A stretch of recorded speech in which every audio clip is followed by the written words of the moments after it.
क्योंकि यहाँ पे बारिश हो रही है। और आप लोग देख सकते हैं, ये देखो बारिश और आंधी दोनों आ चुकी है।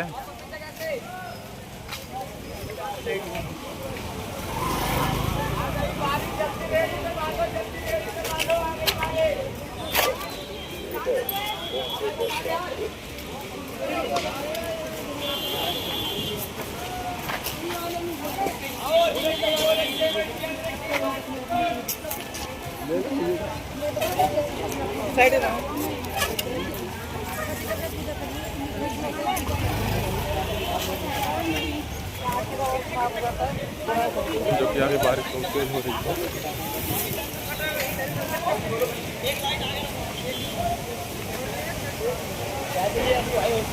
और आप लोग देख भी सकते हैं, ये देखो बारिश।